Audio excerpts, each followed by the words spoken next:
Coucou, bonjour à vous. Alors pour ceux qui ne me connaissent pas, je m'appelle Bola, je suis originaire du Bénin en Afrique de l'Ouest et ça fait environ une dizaine d'années que j'habite à Toronto. Le but de cette chaîne, c'est de partager un peu avec vous les expériences que j'ai depuis que je suis arrivé à Toronto, mes aventures, mes anecdotes, les bons et les mauvais côtés de l'immigration. Partager un peu tout ça avec vous pour vous donner un peu une idée de comment ça se fait et comment ça se vit à l'immigration vers Toronto, en gros, et le Canada de manière plus générale. Et pour ceux qui suivent la chaîne depuis longtemps, je suis content de vous retrouver. Et aussi, j'ai remarqué que beaucoup de gens regardent mes contenus, mais beaucoup ne s'abonnent pas. Alors, prenez une seconde, cliquez sur le bouton s'abonner. Ça m'aide beaucoup, ça fait grandir la chaîne et ça m'encourage aussi. Donc, je vous donne une seconde pour le faire. Voilà, merci beaucoup. Alors, le but de cette vidéo aujourd'hui, c'est de parler un peu d'immobilier parce que j'ai remarqué que je reçois beaucoup de questions sur ce sujet et je vais vous en parler et je vais vous parler spécifiquement d'un fait à éviter lorsque vous achetez une propriété ici à Toronto et on va le faire juste après ceci. Allez, on y va.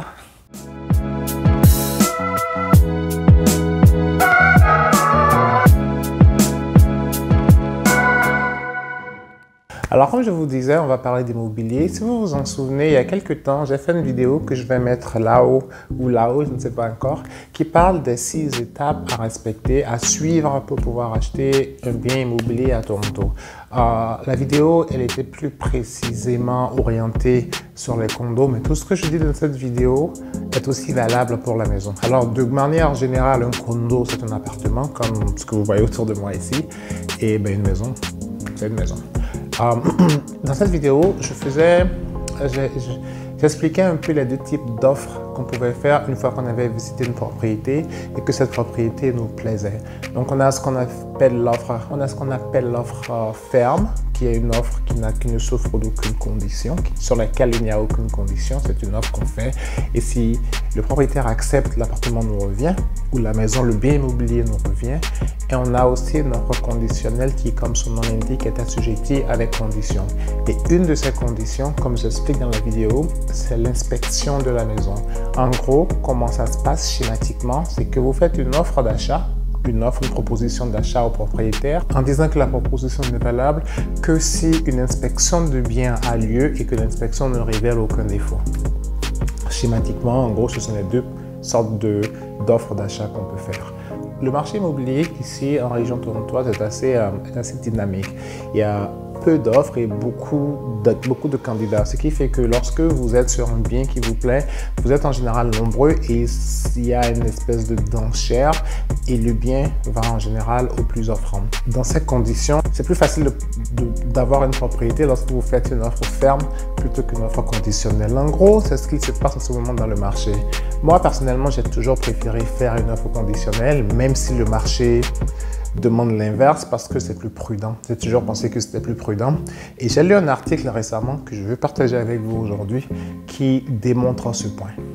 Alors, l'article que j'ai lu, il s'agit d'une famille qui habite dans le nord de Toronto, à Brampton, et qui décide d'acheter un bien immobilier un peu plus loin. Brampton, ça reste une ville, c'est une zone urbaine, disons périurbaine, et cette famille avait envie de déménager hors de tout ce qui était urbain, d'être un peu plus proche de la campagne.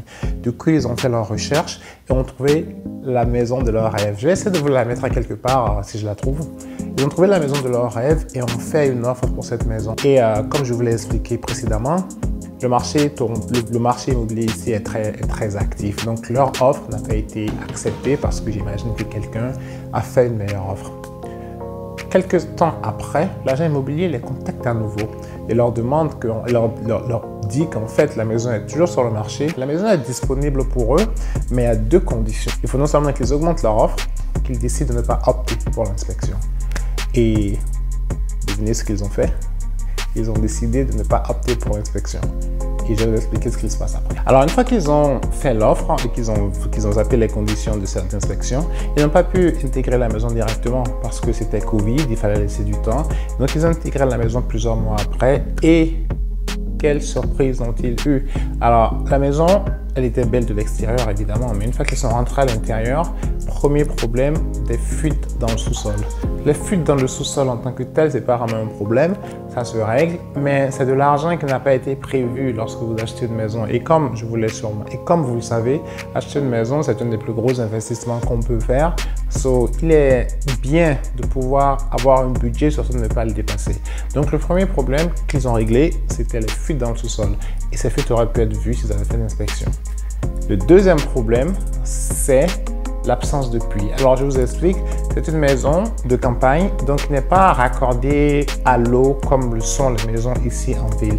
Ces maisons, qui sont sûrement un peu isolées, ont des puits et ces puits alimentent la maison en eau. Ils se sont rendus compte que dans cette maison, il n'y avait pas de puits. Pourquoi? Je ne sais pas. Quelque chose que l'association aurait pu voir, peut-être, mais c'est toujours mieux de faire l'inspection. Donc, parce qu'ils n'avaient pas de puits, ils ont dû investir à peu près 10 000 $ pour acheter de grands réservoirs d'eau pour pouvoir alimenter leur maison en eau. Donc, ça fait 10 000 $ supplémentaires qu'ils n'avaient pas prévu qu'ils ont eu à dépenser. Et ça, ce n'est pas le pire. Le pire, c'est le système de puisard, de fosse septique de la maison. Parce qu'encore une fois, c'est une maison isolée en campagne, donc elle n'est pas raccordée au tout à l'égout comme les maisons peuvent l'être en ville. Ils ont un système local de traitement et d'évacuation des eaux usées. Par contre, ce système doit être aux normes. Et lorsqu'ils ont emménagé dans la maison, ils se sont rendus compte que ce système n'était pas aux normes. Ça leur a coûté environ 127 000 $ de mettre ce système aux normes. Donc disons qu'en tout, une fois qu'ils ont intégré la maison, ils ont eu à dépenser en plus du prix de la maison dans les 150 160 000 $. Ça, c'est quelque chose qui aurait pu être évité si l'inspection avait été faite. Et pour votre gouverne, l'inspection coûte à peu près 400, 500, 600 $ dans ces eaux-là.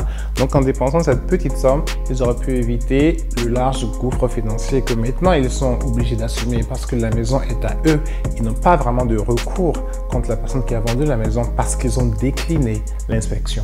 Aujourd'hui à Toronto, le marché financier est tellement tendu que les acheteurs potentiels de plus en plus déclinent l'inspection pour pouvoir avoir une chance d'obtenir la propriété qu'ils veulent. Parce que si vous déclinez l'inspection, vous faites gagner du temps aux propriétaires et ça arrange les propriétaires parce qu'ils vendent son bien plus vite. Et pareil pour les agents immobiliers. Bref, la transaction se fait plus rapidement parce qu'il y a moins d'obstacles. Donc aujourd'hui, les agents immobiliers vous pousseront à décliner. Et c'est une tendance qu'on remarque de plus en plus souvent dans le marché immobilier aujourd'hui à Toronto. Et c'est une tendance que les professionnels ne recommandent pas parce que, bien sûr, en évitant ces inspections, vous pouvez vous retrouver dans des situations vraiment tendues. Alors, cette famille Song, je pense, d'après l'article que j'ai lu, qu'ils pourront s'en sortir et qu'ils pourront payer les réparations qu'ils ont à faire, mais mettez-vous dans la peau des gens qui ne peuvent pas payer ces réparations. Je connais personnellement des gens qui ont acheté des maisons et qui, à cause des réparations qu'ils ont eu à faire, ont dû vendre la maison parce que ce n'était pas prévu dans le budget. Donc aujourd'hui, l'inspection, bien que ce soit quelque chose que les agents immobiliers, les propriétaires, le marché en général vous poussera à décliner, c'est quelque chose qu'il faut absolument faire. Bien entendu, en faisant des inspections, en mettant des offres conditionnelles avec une inspection de la maison, vous recherchez, vous ralentissez votre processus de recherche, vous mettez plus d'obstacles, mais personnellement, je pense que ça en vaut la peine. Et l'article que j'ai lu sur cette famille me confirme que ça en vaut la peine. D'ailleurs, l'acheteuse de la maison dira elle-même dans l'article que j'ai lu qu'il ne faut jamais, jamais, jamais décliner l'inspection de la maison. Alors, un petit bémol à tout ça quand même, lorsque vous achetez un condo, comme celui qu'il y a autour de moi, mais le mien, l'inspection n'est pas vraiment nécessaire parce que tout ce qui est structurel dans cet immeuble est géré par la copropriété. Donc, ça ne vous impactera pas vous. Vous n'achèterez pas un condo pour vous retrouver avec 127 000 $ de frais supplémentaires, ça n'arrivera pas. Mais lorsque vous achetez une maison, ne déclinez jamais l'inspection, ne la déclinez jamais. Et si un agent immobilier vous pousse à la décliner, c'est un red flag. Prenez vos affaires, barrez-vous, n'allez pas plus loin avec lui. L'inspection, c'est quelque chose de très important et ça peut vous éviter beaucoup de problèmes plus tard.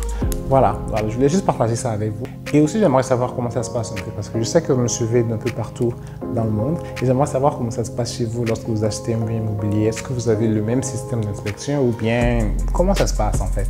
Racontez-moi ça dans les commentaires et voilà. Quant à moi, je vous dis à la prochaine, dans une prochaine vidéo. Ciao.